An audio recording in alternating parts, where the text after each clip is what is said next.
What's up, guys? Welcome to the 9 C's of Reality, an apologetic for God's kingship. I'm your host, Caleb Callahan, and I want to give you a really quick video on how this YouTube channel can greatly benefit you. So where the 9 C's of Reality started for me was in high school. I started to doubt my faith. I grew up in a Christian home. I got the book, Bertrand Russell, Why I'm Not a Christian. It literally broke me. I started watching all these videos of all these different worldviews, and I just kind of sunk into agnosticism. I didn't say it to anybody, but I was just dealing with all these things in my heart. And then I went on about a 3-year journey, and God lifted me up out of it. He rescued me, and I realized that the reason I was struggling is because I was so ill prepared. I didn't know that there was so much evidence. I didn't know that God had made himself known so clearly in the world. And now all of a sudden I've graduated college, getting ready to go into the business world, and God takes me and drops me into industry that I could have never have imagined. He puts me in the world of modeling and acting.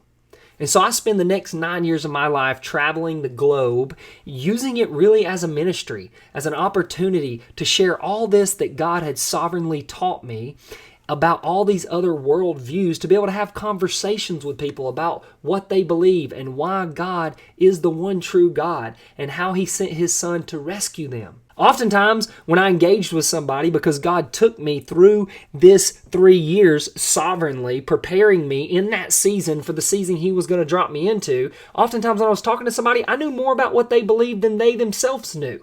And so this started to cultivate in me a heart that loved evangelism. I love more than anything to sit down with somebody that believes totally different than me, and we start to talk about our beliefs. And so the 9 C's kind of flowed out of those conversations, right? I started to write down a framework, kind of the same questions that were coming from people over and over and over again. And I started asking questions like, how do we study a story? Like, how can we tell if the totality of a story is true or not? How do we go from origin, meaning, morality, and destiny? And how do we know if it's consistent and coherent as it travels downstream? How do we look at the world outside of us and the things that we observe, and then the world that we know to be true inside of us, the human experience? Is there a story out there that can answer all of these things? And the answer is yes. The answer is yes. It is the Judeo-Christian story. And the reason people reject it is not because it's not true and not because there's not a lot of evidence for it. The reason people reject it is because they don't know anything about it, or that their hearts are bent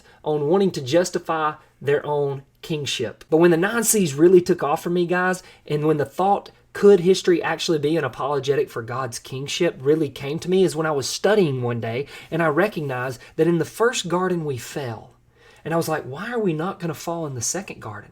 Like, what changes throughout history that keeps me from sinning in the second garden at consummation when I go to spend eternity with Christ? I started to look at things and I was like, okay, what's the differences? Well, in the first garden, man is innocent.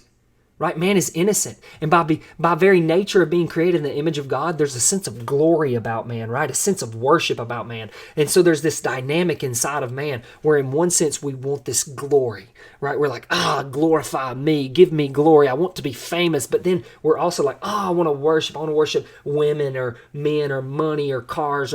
So like there's this interesting dynamic that I know to be true about myself and about all of humanity that exists within us. But then there was also in the first garden this limited ability to know God, right? It was like Adam and Eve had a ceiling on their ability to know God. Because how could Adam and Eve know God's grace? How could they know his mercy? How could they know his compassion? How could they know his patience? They couldn't know any of that stuff. And so they had a ceiling. And so God wanted to bust open that ceiling. And so God created a history in which he was going to sanctify his people. And he had to do it through sin. Because in the second garden, guess what? Man will no longer be innocent. Man will be redeemed. In the second garden, that glory is going to be sanctified. And it is going to sing songs of worship to the one who is worthy of worship. And we are no longer going to worship things that are unworthy. Man is going to know his position in the created order, and he is no longer going to want to play God. And our ability to know God, there is going to be no limit anymore, and we are going to be growing in the knowledge of God for all of eternity. And so I started thinking, I was like, wait a second, that means history is where God will father his people. It is where God will sanctify his people so that they may live with him for all of eternity. And guys, that is what the 9 C's of reality, an apologetic for God's kingship, is all about.